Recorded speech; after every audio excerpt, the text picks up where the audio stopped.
in and say hi. We're live. Going live.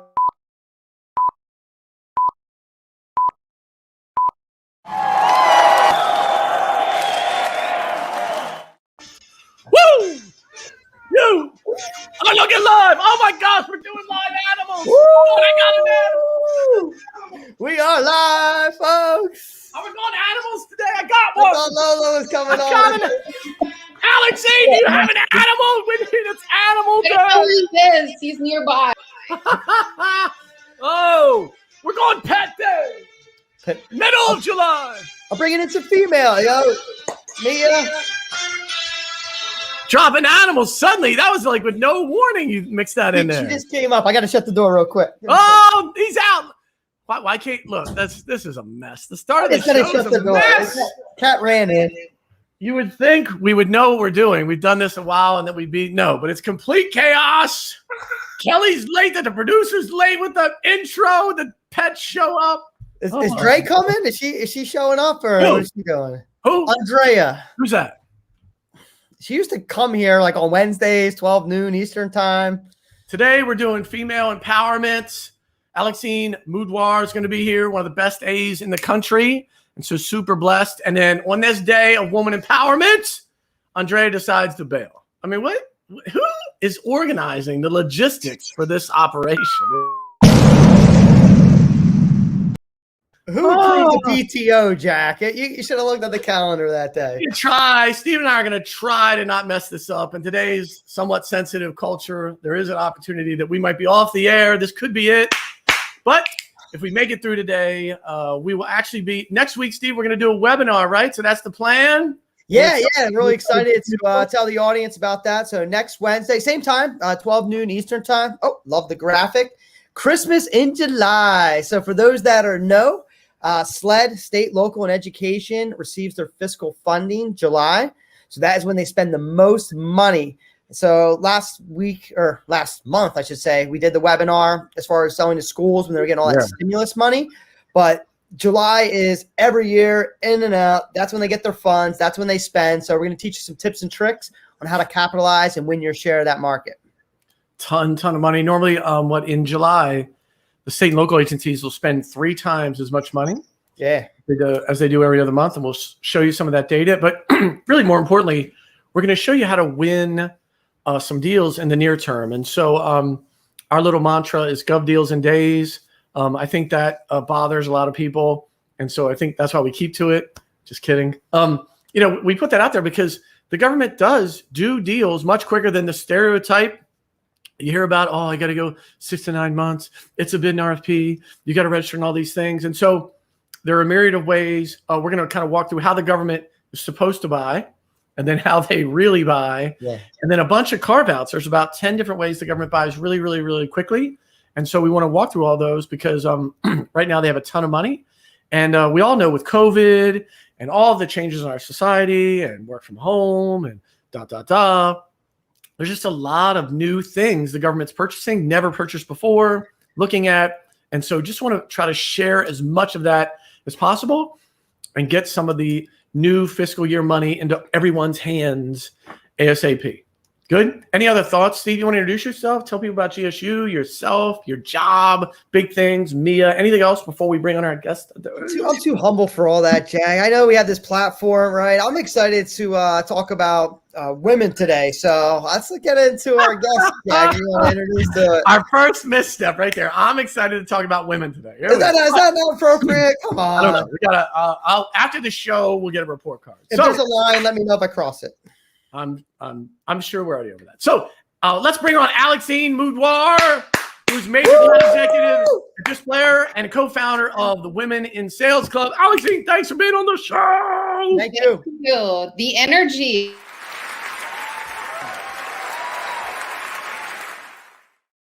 Look, you got to watch out. The production crew is off the hook, so they'll just interrupt. Quality is 10 out of 10 on this show. So listen, if you're going to say the energy, we talk about this back show with almost every one of our guests. When this started, when we would just talk about government for about 45 minutes, people would fall asleep. I think we actually had negative. I think we were only LinkedIn Live ever to have like negative viewers. I think We actually went -8. So we quickly tried to pivot off that. So we have to at least bring a little energy, because when people hear government, they fall asleep, and we try to bring them back. And then we try not to talk about government. And that's the goal today. So keep us away from the government world. That's one of your jobs. Good?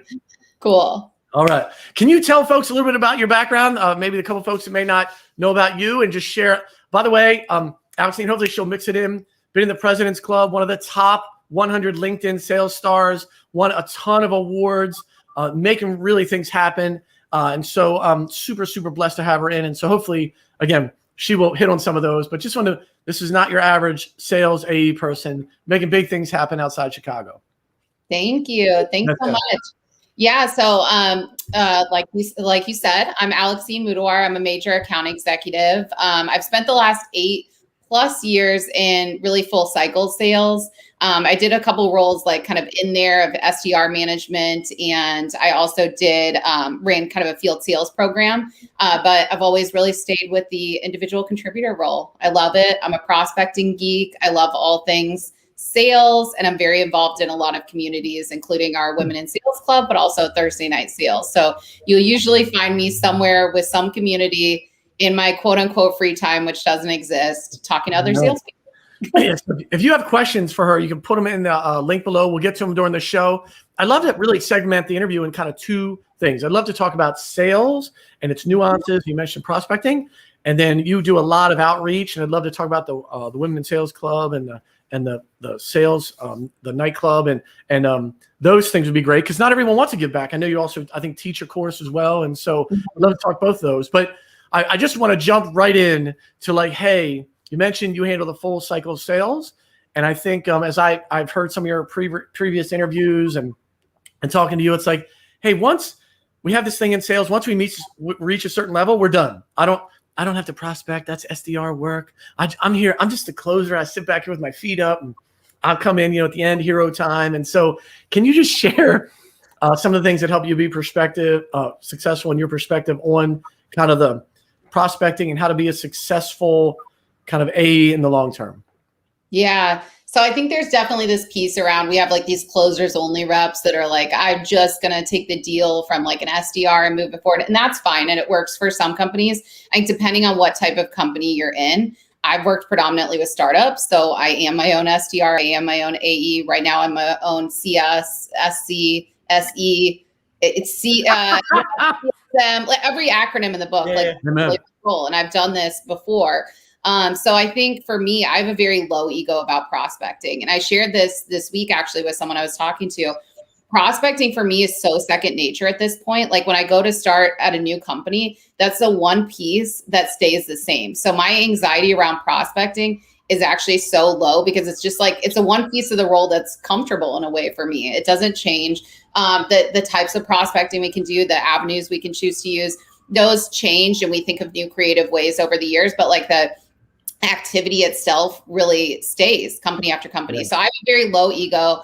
I'm very much like, I'm here. I know what I need to do with my week. I have goals that I set for myself on a daily basis. This is how many meetings I want to book. This is what I want to do with my week. If I see a light week, like I don't have enough meetings in there, then it's time to prospect again. So I think I just maybe came up in sales with a different personality, because I didn't have that SDR role at the beginning. I was a full cycle AE from day one. And so I grew up like having to, I grew up in sales, having to book all of my own meetings. So that's just part of my DNA now. So I think we are seeing like a shift though. I think there's some AEs they're very much on this full cycle side of the fence, where they're used to doing all of this work. And then there's others where it's been a cushy upbringing into the world of sales. And that's okay too, if that works for you. But for me, I gravitate towards the people that are doing their own prospecting and getting out there and getting after it, build their own pipeline. Amen. It's like all the kids that got trophies, participation trophy kids. So, can you talk about what does prospecting look like for you, right? It can take a lot of different flavors. And then secondly, how do you stay motivated to do that? I think one of the things I always share with sales reps, especially new sales rep, they have this thing like, if you just gave me a hot lead, I'd close it. I'm like, that's fool's gold. Every sales rep in the world feels that way. If you just give me enough hot leads, I'll close them. And so what does prospecting look like to you on a daily, weekly basis? And then how do you stay motivated to keep chasing that process that I'm sure you have, expert perspective on at this point? Yeah. So for me, prospecting, I actually lean heaviest on phones. That's where I'm most comfortable. So I'm a little old school that way, I guess. But yeah, probably most of my prospecting, like the sequential order would be like phone, social, email. Email is actually my least preferred method of prospecting. I just feel like it's the least personalized. So, and you can still personalize, of course, with your emails. But I feel like I like social because they can kind of see my face, they can connect with me that way. I like phone because I can talk to them and just start having a conversation. So we actually currently will do 2 call blocks per week as a team still, even though we're remote, and kind of like compare our results at the end of those.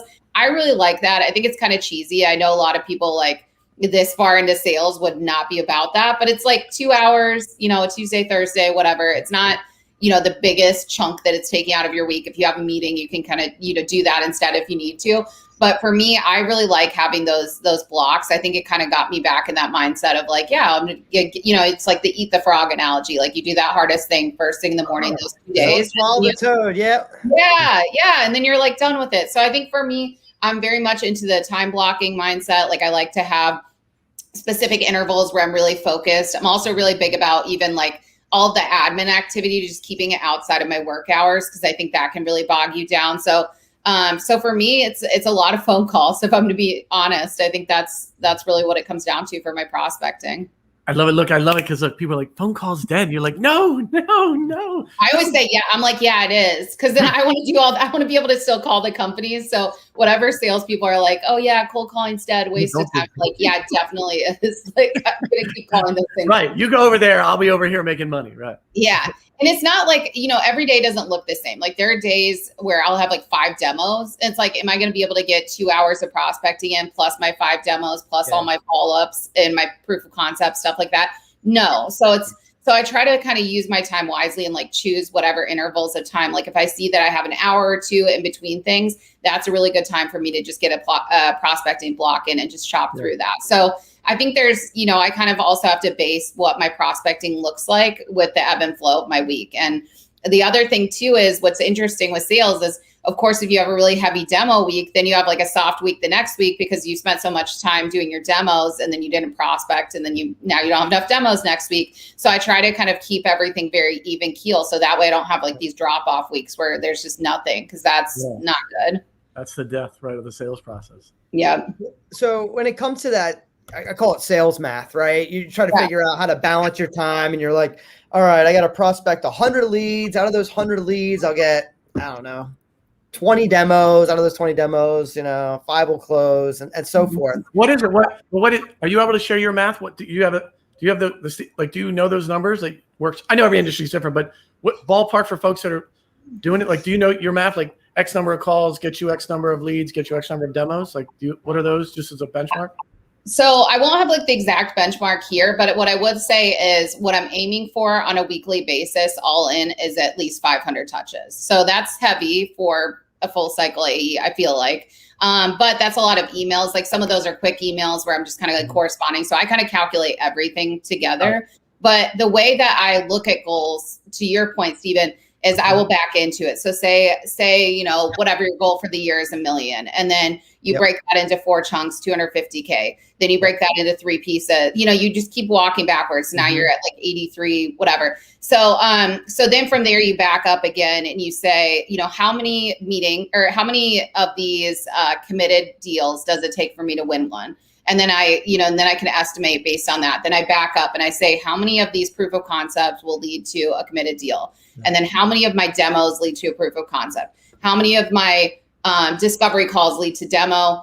More qual calls, soft calls lead to discovery, and then back to what activities are actually leading into those meetings. So I very much follow the math and like look at the numbers and do care like very much about what that looks like. So I think it is interesting. And I think one of the things with sales that we talk about is everybody's like, we go back and forth on this. We're like, it's not a numbers game. It is a numbers game. It is. And everybody kind of debates on that. The reality is like at some point there definitely is a numbers component to this. Like there is a math equation. It's just about you finding it.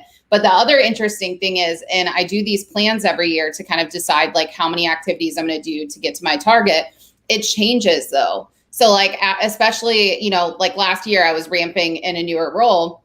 And so my initial numbers that I had estimated to get to my targets were much higher because I was estimating for a higher amount of drop off from like my demo and the interest there because I didn't really know the product yet. And then as I kind of tighten that up and start qualifying better, start to decide like what deals I even want to take into my pipeline, because certain things are, as we know, not a good use of time. And so as I'm starting to qualify things out and also really focus my time on certain accounts, those numbers start to shrink and tighten up too. So every quarter, the numbers are different, which is interesting because I think it's a mistake to just look at a year and for me to just say like 100, I'm just going to do 100 activities every day and like arbitrarily pick that number. Right. Because some days I'll book 3 demos and 10 calls. And some days I'll book 3 demos and 300 calls. Like you have to figure out somewhere in the middle there. Otherwise you're just kind of throwing. Yeah, that's a good point, because I feel like everyone starts, January 1st, new year, new me. This is what I'm going to do. This is what I'm going to make. This is what I'm going to achieve, right? And you have to level set, whether that's on a quarterly basis or right now. We're halfway through the year. I can't believe, it's already July. The summertime feels like this year's just flying by. But I think that is important to revisit your goals. And you talked about it, qualifying in the beginning, like the full cycle process. I feel like you have more attachment from, initial hello, this is who I am, to the close.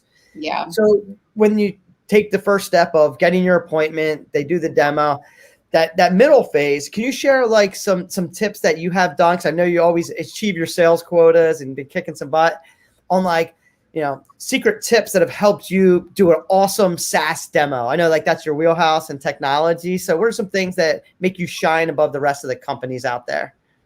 I will be honest, and this is not going to be a technical answer, customer stories. Like, I think it is so powerful if you can connect something. And what's interesting is I'm hearing new stories every day. And I anonymize things and, go down that path. But at the same time, I'll say like, you know what you just said reminds me a lot of like one of my most recent conversations. We were talking about X, Y, and Z.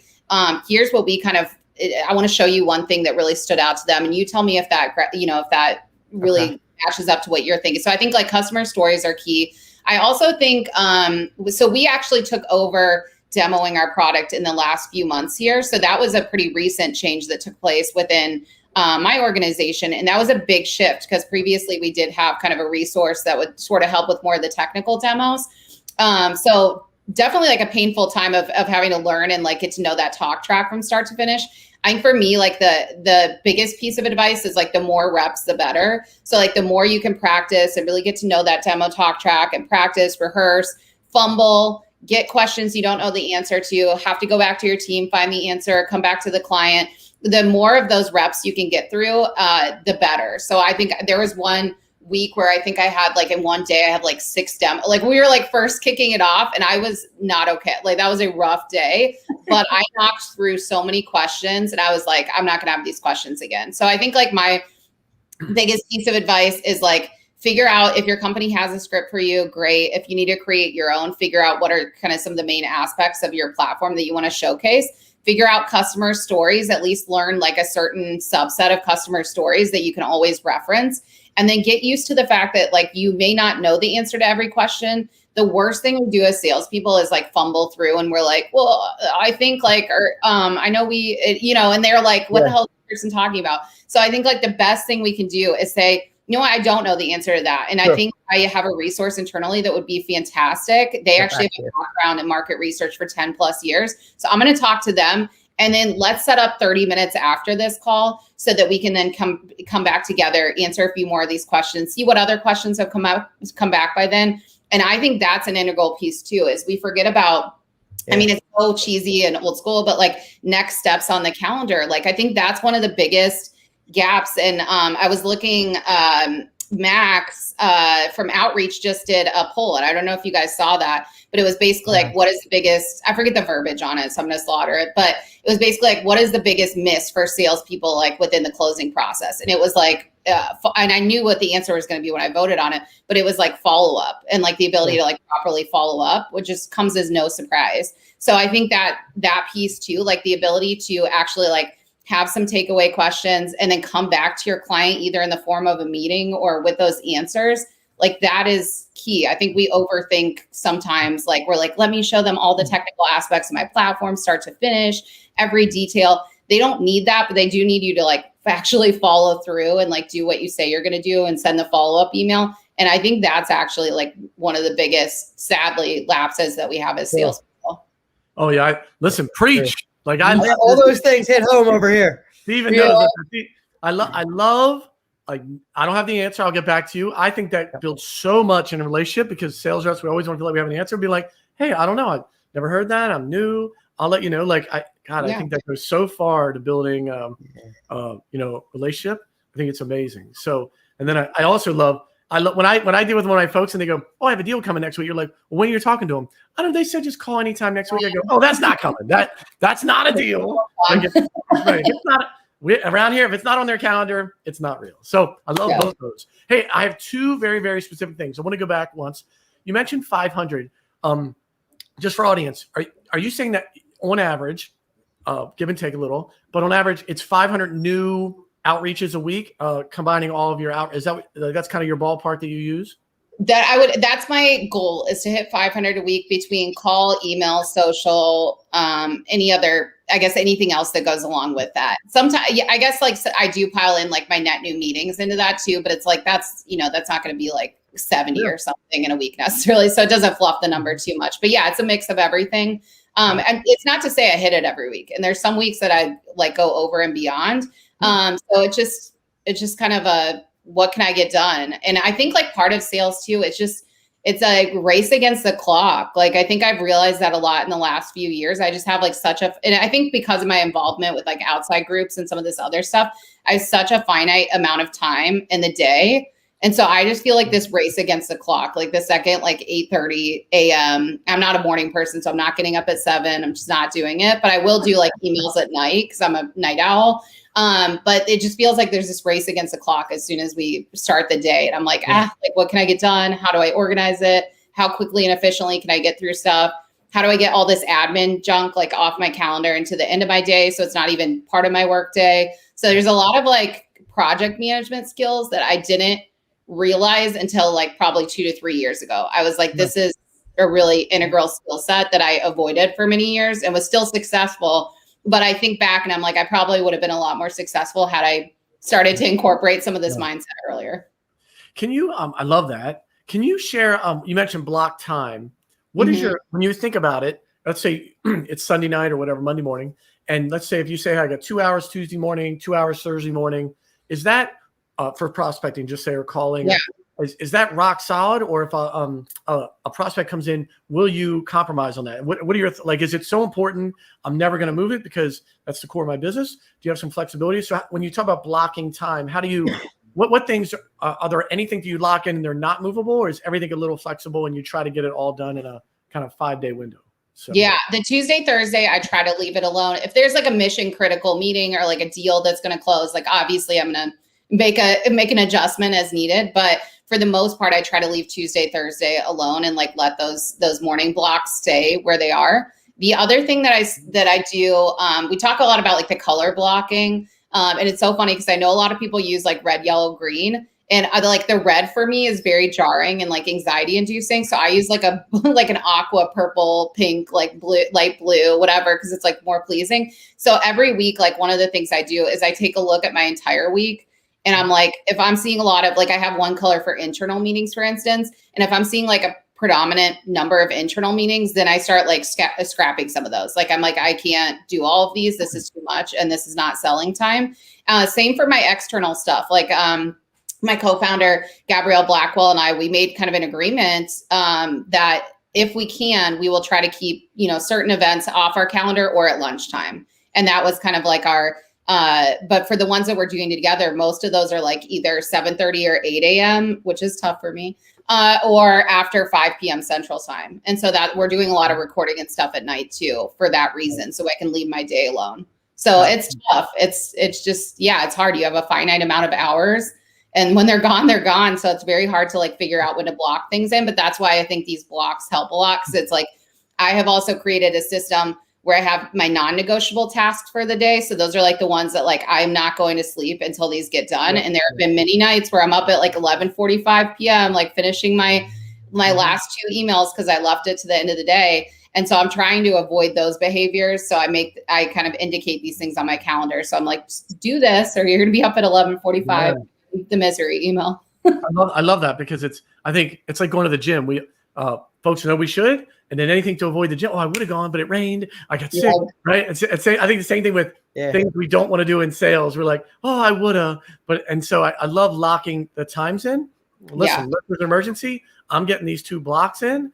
I think is an amazing paradigm for folks to keep because folks have this thing. Tell me the secrets of super success, and some of it is just being disciplined, right? It's just having the discipline to execute every single week is an amazing attribute for the super successful. So I think that's a big part. And Alexine, you talk about it all the time. Like I looked at your profile, I saw all the volunteering you're doing, like over a handful of organizations. So, first off, I was wondering, like, how do you find the time? So apparently you are a good scheduler, you make your blocks. But people that are looking to get into like volunteering for that, like, how do you find all these organizations? Like I was just blown away and I was doing the research. Like, did they come to you since you're, a leader now, like in the game, or was that something you started out going back 8 years ago that kind of just progressed into working with 6 or 7 different organizations now? Yeah, I think like some of them I happen to come across. I really like in-person networking events. So I definitely met a lot of people that way, like earlier on in my career. And so some of those were like some of the teaching opportunities. I happened upon someone at an event and they were like, oh, we're launching a mentorship or like a teaching program. If you ever want to come do a class? I'm like, hell yeah. And so I think there's that avenue. There's the avenue where people do come to me. And that's getting tricky too, because it's like a teaching class. Like I have very specific groups that I've like taught with for a while now that I know their course and everything. But if someone comes to you and they're like, hey, can you lead a 2-hour teaching course? Like I don't do that for a living. So that's a huge ask. So I kind of have to pick and choose like what I want to commit to. And I'm learning a lot about like having to say no to certain things and yes to others. The other piece is a lot I found on LinkedIn. So I basically, what really early on, I mean, it must have been at least like 4 or 5 years ago. I basically went through LinkedIn. I didn't really have that many connections. So I went through and added every like famous sales author. And then I went through like sales speakers and I sent them like most of them like a personalized note. Like I was just like, oh, cool. I just ordered like whatever book or like, hey, I saw you speak at this, whatever. And I was shocked because they all like almost all of them responded to me. And many of them I'm still connected to today. So that was kind of like the foundational block of like, okay, let me get connected to like the big people in this space. And there wasn't like as much of the LinkedIn lists and stuff like that back then. So there wasn't really like a list I could just comb through. And then over time, what I would do is watch who they posted about, connect with those people, then watch who they post about, connect. And so I created like this little, I don't know, now it sounds like a pyramid scheme, but the ecosystem, we'll call it, the sales professional. It's a government podcast. It's not a pyramid scheme. But yeah, so I think some of it happened organically too, where I was like following enough people and then they followed people and then I happened upon some of these groups. But it's definitely a challenge because you want to be everywhere at once and you can't. And there's so many things I'm passionate about. I love talking to people like really early on in sales. So you guys know this. They have like the fire in their eyes and they're like hungry and they don't know anything. It's just like cool because they're just like there and they're going to do the thing.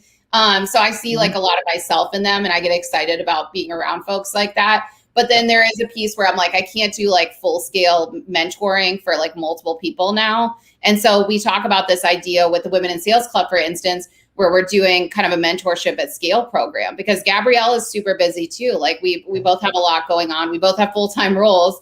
And so I think there's that piece too, where we're kind of trying to do some mentorship at scale as well. So we can connect with people, especially folks that are getting into their first sales role really early on in sales or transitioning over to sales.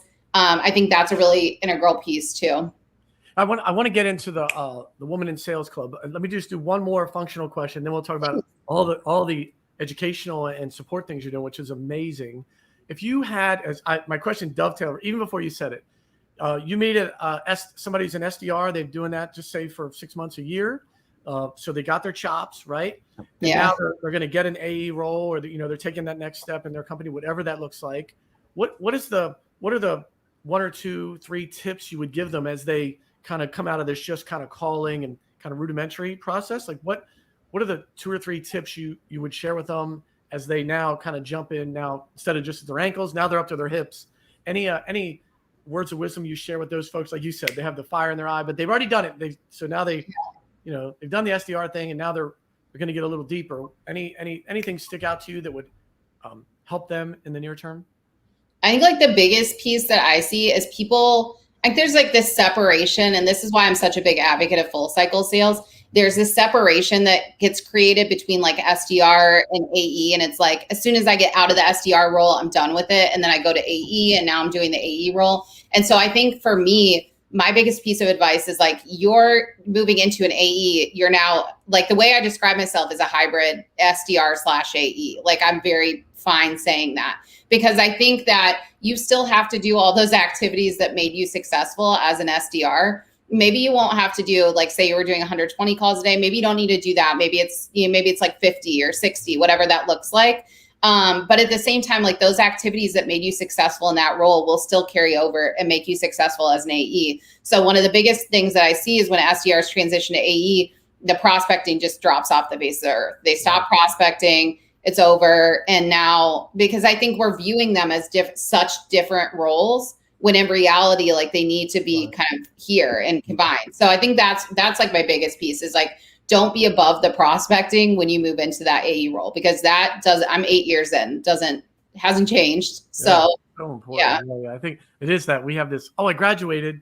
Yeah. Graduated. So let's talk about, I guess before we get into them, can you share a little, like, what not everyone that's had great success wants to share, get involved, create clubs, teach classes. So any sense what that drive is within you that kind of has you at the heart to share what you've learned and help others kind of expedite their learning? Like, is there what's that drive about? Do you have any sense of that? Yeah, like, I think one of the things is when I started in sales, I was on a predominantly male team. I had the least experience on the team. I ended up being the top sales rep by the next year. So it was kind of like, I went from like 0 to 60. But at the same time, like, there weren't a lot of resources. The mentors, I really had to like proactively seek them out. And I was like very organized about it. And so I don't think everybody necessarily knows where to start there. And I think we can't expect them to know. And I think it's nice to think, like, if you want to mentor, like, you go out there and find it. Like, if people don't know what they don't know. So like, if we can lead a discussion and say, for instance, like, here's how you find it mentor. Here is a way, because what happens otherwise is the very first time that SDR goes to find a mentor, they go to them, they don't know any better. So they're like, Steven, can you be my mentor? And you're like, I don't know. Like, what does that mean? What do you want me to do? And they're like, I don't know, like, mentor me. And you're like, I don't think I have the bandwidth. But if I'm like, hey, Steven, like, it's me, Alexine, like, I'm in my first year as an SDR. I really want to get better with like my business acumen and also my sales forecasting capabilities. If I were to bring to you a 1-page document of like the key areas I want to work on, would you be open to doing a quarterly sync with me? A lot easier ask. So it's like, I think there's that piece where like, there's just so many things that people don't know because they're so early on, and then they're afraid to ask because when they ask, it's like embarrassing. So we're just living in this circle of like inactivity. So I think for me, I just want to help people get out of that rut and like help them connect to the right resources, put themselves out there. I also think there's a big piece here too around, which people have polarizing views on this, but I think like personal branding is going to be really integral to success as a salesperson. Maybe not, like, I think it's already starting. You see companies like Gong, you see Chili Piper, their reps become a marketing arm for them. I very much see that being the future of SaaS. And so we can try to avoid that as much as we want, or we can say like, I don't need to do any of that stuff. Like I've had colleagues say to me, and that's cool. You don't have to, but I do think that there is merit in that. So if we can start to get people exposure to that and like get them understanding like, oh, if you network with these people, this could be an opening for a potential role 2 years from now. But like, again, people don't know what they don't know. So I think that's part of the drive is just from my experience and not knowing where to go and not knowing what questions to ask and kind of like ramming my head through the brick wall so many times and having those awkward conversations to now kind of knowing a little bit more. And I still have a lot to learn too. So it very much a lot of these discussions that we facilitate are mutually beneficial for me too. But I think that's probably part of it. And also, I guess the last piece here is my dad is a professor at Purdue University. So I think I grew up in a very like academic setting. So I feel like the teaching side, although I like wanted to keep it at bay and not go too deep into that, I feel like it has reared its head years later. And it's actually interesting to me, but I still like doing my sales. So I didn't want to do that full time. So that's why I do it on the side. That's so good. As you were speaking, what hit me? It's like, it's such an odd dynamic. Most sales reps, not all, most sales reps are type A, extrovert. And that doesn't necessarily always sync up with being vulnerable and asking for help. You know what I mean? As you were speaking, it is such an interesting dynamic. Like, I know on our team, like a lot of folks are like, already know it all. And you're like, no, even no matter how much success you have, there's still a long way to go. No.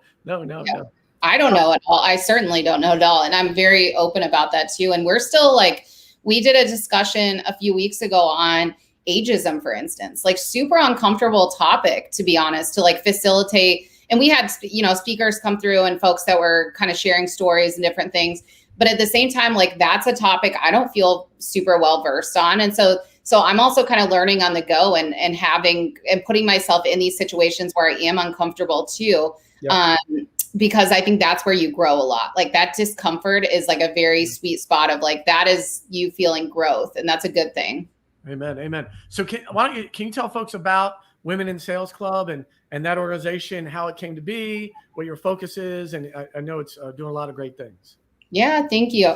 Yeah, so Gabrielle Blackwell and I co-founded the Women in Sales Club. It was really interesting. We actually were both guests on a podcast with Marcus Couchy, if you know him. So he had heard both of us on separate podcasts, and he was like, I think the two of you should get to know each other better. I don't even know why he recommended it or why he thought of the two of us. I think part of it just because we're both based in Chicago. And so we started getting to know each other from that. And then what happened was at the very beginning of this year, because we're about 6 months into this journey with the Women in Sales Club, I didn't know how to use Clubhouse. So I was like fumbling around. I didn't understand how to use anything. So I was texting GB on the side and I was like, how do I do this? Why are all the microphones moving back and forth? I didn't understand that was people clapping. So there was all this technical stuff. And then I brought up, we had talked about it. I was like, I kind of want to do this Women in Sales. There isn't really a group on Clubhouse yet. And then it just made sense. Like, I was like, why wouldn't you do this with me? It makes more sense. And what's really cool about it is we complement each other really well. Like, we don't agree on everything. We just did a podcast with John Barros earlier, and there was like a point where we had a disagreement on something, but it's very healthy. And the way that Gabrielle will say it, she always says like, there's this underlying level of mutual respect that we have for one another. And so we're able to have those conversations. But I think it just started as a way for us to connect. Our anticipation was maybe like 5 to 10 people show up and we'll have like a couple conversations on Clubhouse. So the conversations were like being the only woman on a sales team or owning your own voice, things like that. But then it started to branch out because both of us are very tactical. Like, we love tactical sales stuff. And what we noticed was we were kind of going to podcasts and having very similar conversations over and over and over again about like, what's it like to be a woman on sales? And we're like, we want to talk about like prospecting and like time management, whatever, all these other topics. And so we started having the conversations that we wanted to see out there. And then we started to have this big influx of people start to show up to them. And what's been really interesting is, and something we were very intentional about, was we wanted men to be part of the conversation. So from the get-go, we made it very clear, like, though this is called the Women in Sales Club because it was founded by 2 women in sales, we are very much an open and inclusive community. And we want men to be part of this conversation too, because we know that men hold the majority of sales leadership roles. So it would make no sense to kind of cut them out. So our culture, I guess you would say, is very much not a man bashing kind of place. It's very like solution oriented. Like, the whole purpose is to field conversations, allow space for people to ask thoughtful questions, allow people to share stories. And then we're just as much there learning, hearing stories, getting better alongside everybody that we're listening to as well. So it's just been a really incredible experience. And it's really blown us away because we really expected this not to get so big so quickly. On Clubhouse, we just passed 3,200 members and followers. That LinkedIn page is almost to 1,000. We just launched that like a month ago. So like, we're really like, we're still in our infancy. We have a lot of ideas and things that we're going to roll out in the coming months, but it's exciting. I mean, We're also learning as we go. We're kind of like building the car while we're driving down the highway right now. Every entrepreneurial process. Yeah. That's it. Yeah. I always say it's like building a airplane, jumping off a cliff, right? You got to figure it out. You want to survive and fly away. But when it comes down to Clubhouse, I heard this brought up during the pandemic. I was like, gotta get in Clubhouse. I never did. I don't know, Jack, if you joined Clubhouse, but can you help explain a little bit about what that is? Because I never talked to someone that actually personally been in a club or a clubhouse, and you started one. So it's like a big Zoom meeting. Like, how's it work? Yeah, good question. It was like very interesting the way that it was launched because it wasn't available for Android users either. So that created like a rift as well. So I don't know. There's a lot of interesting opinions on Clubhouse. For us, it's been just an easy way. It's basically like a live podcast. Like think of this audio only. Yeah. So there's a very like low kind of lift there. It's basically, you show up, you could be like eating lunch or like in your pajamas. So and the sessions that we're leading are 2 hours long. So like that for a Zoom meeting would be very intimidating. Like that would be a long time for me to be like lasered in. But for us to do it audio only, it makes it a little bit easier. Like we did one, we went to the beach in Chicago and we're just like hanging out at the beach and doing our meeting. And then we like went to lunch afterwards. So I think like the one, and I don't know what's going to happen with Clubhouse in full disclosure, but I think the one thing for us, it's just been a really easy way to start. And I think from here, there will be live events. There's going to be some other stuff we start doing. But for us, it was like a really comfortable, easy way to kind of dip our toe into this world without like fully launching out a podcast or fully launching like a LinkedIn live series. So that was why I think Clubhouse works for us. Yeah, but it's interesting. So, audio only, no face, and you just hop on your phone. You can see the pictures. Yeah, you can see like a picture, and then they do this weird. This is where like the first 2 sessions, I didn't understand Clubhouse at all, so I'm like texting GB on the side. But it was like you can basically like mute and unmute yourself to talk, and then people will like unmute, mute to like clap. So for the first like 2 sessions, I was like, God, everybody has awful internet quality in this app. I'm like, everybody's like internet is shaky. And so she's like, no, they're clapping. I'm like, oh, okay. So like there's snapping fingers. Cool. Yeah, it's like a little finger snap, whatever you call it. But yeah, it's just faces. A lot of people have like a bio with their LinkedIn profile, but I've actually met a lot of people through Clubhouse that now I'm connected to on LinkedIn. Now we formed like a friendship that way. And so I feel like it's kind of, if I think of it in like an order, like I feel like LinkedIn is definitely more personal, and then Clubhouse is like a layer beyond that, like a little less personal, but still like you're not getting like a lot of weirdos or anything, at least for the rooms that we're having. Like it's been a pretty normal, and a lot of people know, like Larry Long Jr., Shelton Banks, Jeff Bajorek, they come to like almost all of our meetings. Lori Richardson's always there. So we have a ton of people that are kind of like repeats that come every single week. So it creates like a nice community, but it's not the Zoom is like stuffy, but you have to like hear whatever. It's cooler version. And you throw out a lot of names. So you mentioned, being on John Barrow's podcast, right? We've had him on here as well to the GovCast. And one of the women, I was thinking about was Sherry Leviton. Like she was totally like amazing. She's come and trained our team. Jack's brought her on. Oh, that's awesome. Who do you look to for, like, I know you're doing your own thing, but as far as women that are out there in sales, like killing it, crushing it, good leaders and mentors, who do you recommend that some people could follow, guys and girls? Oh gosh, I have a million. So Lori Richardson comes to mind, specifically for the Women in Sales Club. She's been with us since the beginning. Amy Vollis is actually my mentor. So she and I have known each other like 4 years. And then just recently I took over as head of community for Thursday Night Sales. So she and I have stayed close for years. She just stayed here when she came to Chicago. So so definitely Amy Vollis, I always recommend. Christine Rogers is someone I got to know because of Thursday Night Sales. I think she's amazing from the Aspireship team, and they've had me come over and teach and do some different things with their team. And then obviously Gabrielle Blackwell, my co-founder, like I would be remiss not to mention her as someone GB, that I have to mention GB too. So there's a million people on the men that are part of my circle. Scott Leese is my other mentor. So ironically, half of Thursday Night Sales, my other mentor, which is so funny because they have such different personalities, but it's like great for me because I feel like I get the best of both worlds and I pick and choose like which advice to take. But so like Scott's great. Larry Long Jr. that I mentioned, like he's amazing. Shelton Banks, who runs Rework, he's incredible as well. If you guys don't know him yet, would be a great person to bring him on.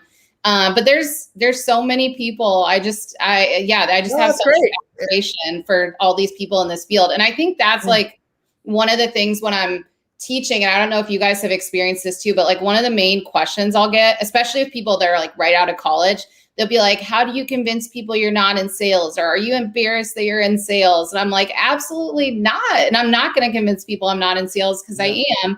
And I'm really passionate about this. So I feel like that circle, especially the people that I just named off, are really focused, and same with myself on like, and same with you guys, I'm sure, like elevating the profession of sales. Because this is like I feel like there's this preconceived notion that it's like shameful. And I'm like, I feel no shame. I feel like this is an incredible career opportunity. And I wish that I knew about it sooner, but it wasn't really socialized when I was going through college. So it's just interesting. But all those people, I feel like, have that aim to elevate this profession. It's great. Interesting now to see, you mentioned that, to have some schools have a sales degree, which is starting to evolve now. It's becoming, well, I went through school many years ago, not a thing. Hey, as we run short on time, I do want to ask this question, which you may feel like is a little trite, but it seems so appropriate, which is, hey, as you as a woman in the sales world, what do you see?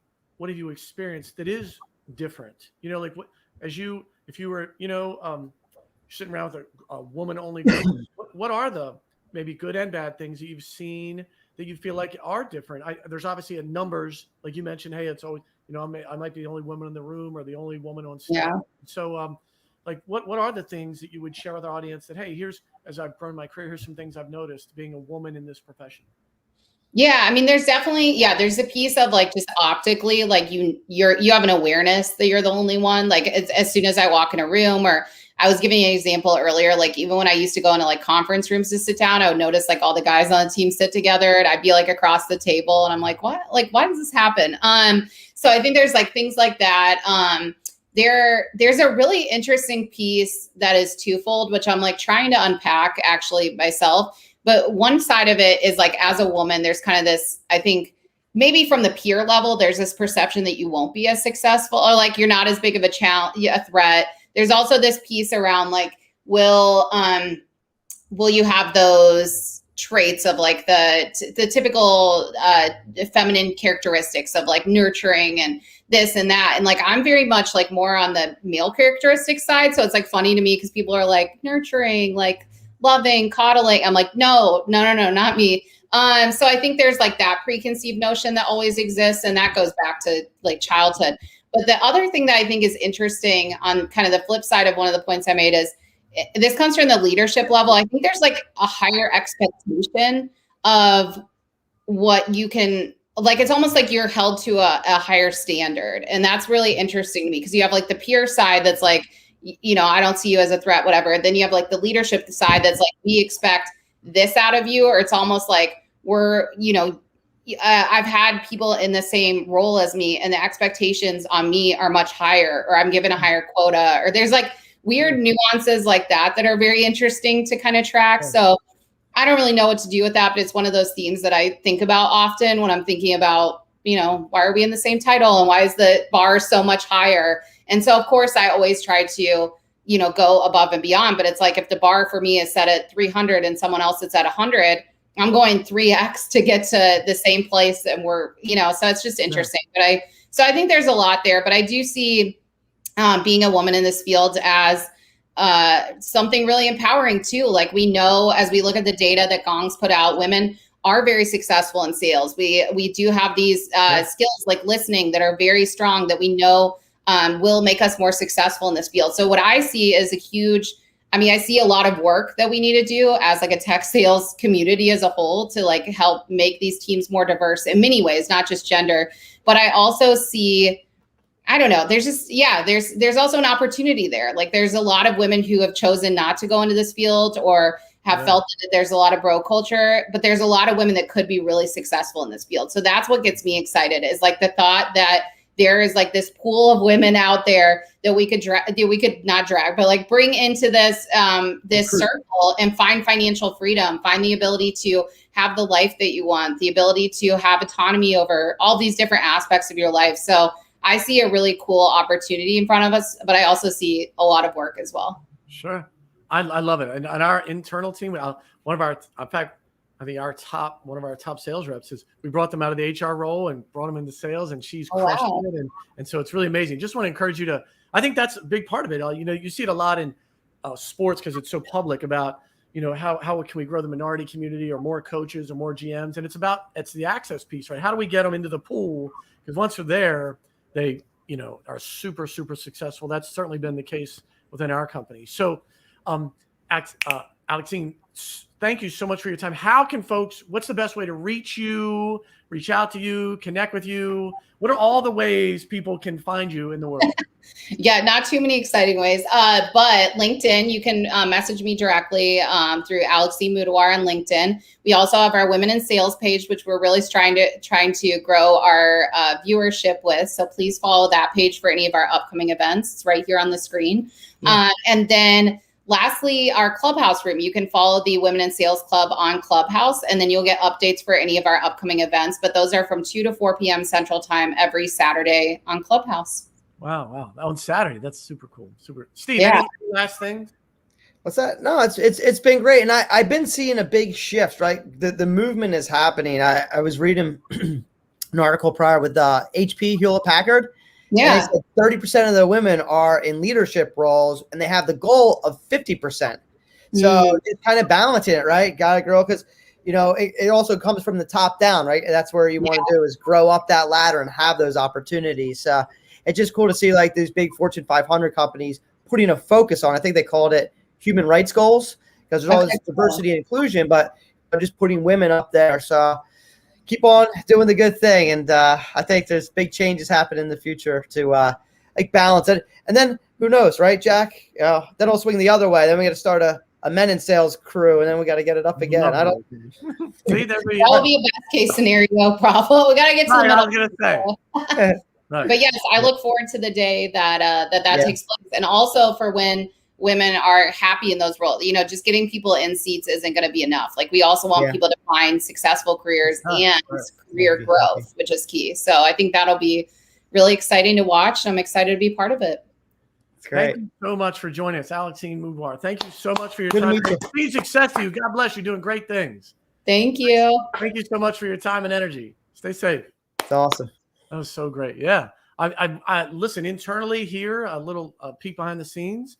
The women we have on staff are crushing it. And so I would love, I participate in almost all of our interviews. And so would love, I think it really is a candidate pool, and trying to enlarge that and make sure that the right candidates are there. And they've had a ton of success here. So I love all the things. And so I will share the Women in Sales Club with the folks on staff here, all the ladies that are on staff here. So amen. Love that whole process. And not just talking about the woman part, like she's having a ton of success in the core sales part, right? Not just talking about, hey, what's it like to be in your gender? Yeah. But how are you crushing it in the dynamics, of sales? So yeah, I think a lot of our fundamentals, just hit home, right? First, you have to put in the work. Nothing's going to be given to you. And I think that goes for everybody. And then blocking your time throughout your day, like going back to the roots. Prospecting, yeah. Yeah, stick to your schedule, right? Figure it out, because everybody wants results, guys or girls, right? And it's figuring out, like, what are you doing to get there? And writing down your goals, revisiting them again, rewriting your goals, because you constantly have to adapt. If you're one of those people that this is what I'm going to do, you're going to fail. So just to encourage everyone to lift up. And I love how she does include guys to join the Clubhouse room. I've never been in there. Have you been in a Clubhouse room yet, Jeff? No, I keep getting pinged. And so yeah, you got to check that out. Try to see, like, I'm always a late adapter. You're just like, oh, once Twitter hits, oh yeah, I got to get on Twitter. Oh yeah, I was the guy with the beeper still when cell phones were out. So I got to get up there. So funny. Listen, just want to remind folks again, next week, we're actually, there's going to be a webinar during this time slot. The state and local agencies have a ton of money. We want to talk about how you get some ASAP. Again, not in 2022.